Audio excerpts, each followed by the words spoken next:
Hello students, आज का हमारा टॉपिक है पैराडिग्म शिफ्ट। पैराडिग्म शिफ्ट यानी शिफ्टिंग करना, change, that is a change from one way of thinking to another. सोचने की प्रक्रिया में जो परिवर्तन होता है that is called paradigm shifting.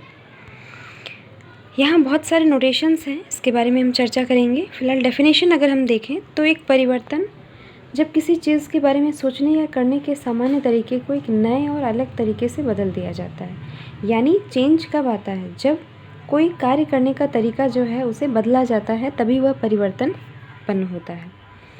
तो अब हम अगर इन नोटेशंस को देखें तो मोटिवेशन में, एडेप्टेशन में, थिंक यानी सोचने में, टेक्नोलॉजी में, रिवोल्यूशन में, business, different, radical, innovate, future, सब कुछ में जब हम नए तरीके से सोचते हैं या इन कार्यों को नए तरीके से करते हैं तब पैराडिग्म शिफ्ट होता है।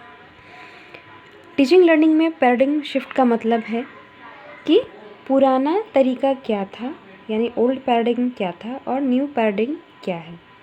पुराना प्रतिमान स्थानांतरण का जो आधार है अगर हम देखें तो लिसनिंग, यानी छात्र एक लिसनर से अब छात्रों में कम्युनिकेशन की क्षमता को ज़्यादा प्रभाव दिया जाता है या ज़्यादा वैल्यू दिया जाता है। यानी पहले छात्र सिर्फ सुनते थे लेकिन अब वो कम्युनिकेट करते हैं टीचर्स के साथ। छात्रों के संज्ञानात्मक विकास में परिवर्तन का प्रक्रिया, छात्रों में औपचारिक सीखने से लेकर अनौपचारिक शिक्षा, ये जो प्रक्रिया में परिवर्तन हुआ है यही है ओल्ड पैराडिग्म से लेकर न्यू पैराडिग्म का शिफ्टिंग। इसके अलावा सीखने पर जोर देने से लेकर स्वयं खोज करने, यानी खुद से खोज करके अनुसंधान विधि से पढ़ने पर विशेष फोकस किया जाता है। तो ये पैराडिग्म शिफ्टिंग हुआ टीचिंग लर्निंग में। यहाँ इंस्ट्रक्शन पैराडिग्म और लर्निंग पैराडिग्म के बारे में बताया गया है। इंस्ट्रक्शन यानी अलग अलग इंस्ट्रक्शंस की सहायता से, ये इंस्ट्रक्शंस जब एक फैकल्टी देते हैं, टीचर्स देते हैं बच्चों को, तो उनका मेन फोकस रहता है कि उनका इंस्ट्रक्शन का क्वालिटी जो है वो अच्छा रहे, जो नॉलेज है वो शेयर करें, जो पूरा कोर्स वर्क है उसे पूरी तरह से कंप्लीट कवर करें। और लेक्चरर्स का काम ही होता है कि वो सिर्फ व्याख्यान दे करके ही, यानी लेक्चर्स दे करके ही अपने जो पूरा पाठ्यक्रम है उसे कंप्लीट करें। इंस्ट्रक्शन में कोई भी एक्सपर्ट्स जो है वो बच्चों को इंस्ट्रक्शन दे सकते हैं। अगर इंस्ट्रक्शंस आपके पास होंगे तो फिर आप उन निर्देशों को बच्चों को ट्रांसफ़र कर सकते हो। इसमें जो डाइवर्स लर्नर्स होते हैं उन्हें अचीव करना ईजी होता है। वहीं अगर हम लर्निंग पैराडिग्म की बात करें तो इसमें लर्निंग यानी सीखने की जो क्वालिटी होती है उसके इम्प्रूवमेंट पर फोकस किया जाता है। खोज संबंधी या खोज कर अनुसंधान करके पढ़ने पर विशेष ध्यान दिया जाता है। रिजल्ट्स पर फोकस किया जाता है कि रिजल्ट्स, आउटकम्स क्या आ रहे हैं। और टीचर्स अपनी लर्निंग मेथड्स और शिक्षण जो वातावरण है उस पर चेंजेस लाते हैं, अपने मेथडोलॉजीज़ को चेंज करते हैं। लर्निंग इसमें बहुत ज़्यादा चैलेंजिंग होता है क्योंकि सीखने पर विशेष फोकस किया जाता है। तो सीखने की प्रक्रिया एक चैलेंजिंग और एक जटिल प्रक्रिया हो जाती है और इसमें डाइवर्स स्टूडेंट के अनुसार शिक्षण प्रदान किया जाता है, उनके अनुसार सीखने को ईजी किया जाता है।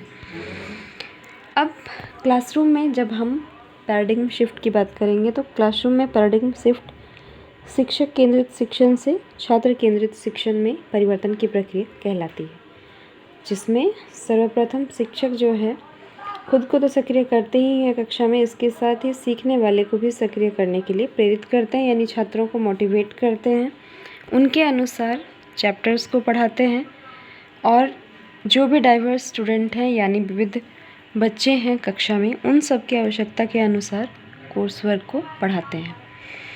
समय के अनुसार, यानी जो वर्तमान समय में परिस्थितियाँ हैं, समाज की आवश्यकताएँ हैं, उसके अनुसार शिक्षण में परिवर्तन हो अगर वो करते हैं शिक्षक, तो वह छात्र केंद्रित शिक्षण का एक हिस्सा है। इसके साथ ही शिक्षक अपने जो टीचिंग मेथड्स हैं यानी जो टेक्निक्स हैं और जो अपना बिहेवियर है उसे फिक्स ना रखें, बल्कि उसे चेंज करते रहें बच्चों की आवश्यकता के अनुसार। तभी जो शिक्षण है वह छात्र केंद्रित शिक्षण हो पाएगा। कोऑपरेटिव लर्निंग यानी सहकारी शिक्षण को बढ़ावा देना चाहिए और सीखने सिखाने की योजना जो है वह प्री प्लान्ड यानी अच्छे तरीके से प्लान्ड होनी चाहिए। बच्चों के लिए यह ज़रूरी है कि वो अपने अनुभवों का प्रयोग कर सकें। जैसा ब्रूनर ने कहा है कि छात्रों के पास पूर्व ज्ञान होता है और वो उस पूर्व ज्ञान का प्रयोग अगर अपने शिक्षण में अधिगम प्रक्रिया में करें तो वो ज़्यादा नॉलेज एक्वायर कर सकते हैं। तो उसी पॉइंट को यहाँ पे शामिल किया गया है कि शिक्षार्थी को अपने अनुभवों का उपयोग करने में सक्षम होना चाहिए।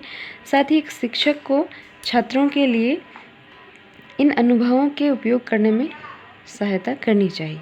एक शिक्षक अपने छात्रों के लिए सिर्फ एक सहायक नहीं बल्कि एक मार्गदर्शक यानी मोटिवेटर, एक व्यवस्थाकर्ता के रूप में होना चाहिए ताकि शिक्षण ईजिली हो सके और उसमें फोकस हम छात्रों पर कर सकें। हर एक एक्सपीरियंस को प्लान करके रखना चाहिए ताकि बच्चों को सही समय पे सही एग्जाम्पल बताया जा सके, ताकि उन एक्सपीरियंसेस का यानी उन अनुभवों का शिक्षण में प्रयोग कर सकें। और जो सामग्री होगा यानी टीचिंग मटेरियल्स होगा वो सभी बच्चों की आवश्यकताओं के अनुसार होगा ताकि सभी बच्चों का शिक्षण प्रॉपरली हो सके। तो ये शिक्षक केंद्रित शिक्षण से छात्र केंद्रित शिक्षण में परिवर्तन करने की प्रक्रिया के कुछ मुख्य बिंदुएं हैं।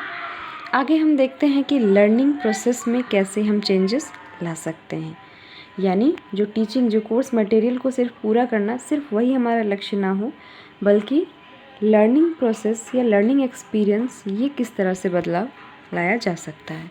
तो पाठ्यक्रम में परिवर्तन करके सबसे पहले अगर हमें लर्निंग प्रोसेस को चेंज करना यानी बच्चों के जो सीखने का प्रक्रिया है अगर हम उसे चेंज करना चाहते हैं तो हमें हमारे पाठ्यक्रम में कुछ रचनात्मक, कुछ भ्रमण, फिल्मों के माध्यम से या बच्चों का जो सीखने का सेटअप है उसी में पूरा बदलाव करना होगा। योग देन करिकुलम को फ्लेक्सिबल करना होगा, जो सीखने सिखाने का वातावरण है उसे बच्चों के अनुसार अनुकूल बनाना होगा। सीखने का जगह सिर्फ कक्षा नहीं हो बल्कि कक्षा के बाहर भी आप बच्चों को कुछ सिखा सकें। उन्हें सामुदायिक सेवाओं के माध्यम से यानी जैसे एनएसएस एक्टिविटीज़ होते हैं, इन एक्टिविटीज़ के माध्यम से या स्काउट्स एंड गाइड्स के माध्यम से हम उनमें मोरल वैल्यूज़ डेवलप कर सकते हैं। और सबसे मुख्य बिंदु है कि रणनीति तैयार करना। रणनीति तैयार करके ही हम लर्निंग प्रोसेस को चेंज कर सकते हैं। आई होप ये पॉइंट क्लियर हो गए होंगे। Thank you.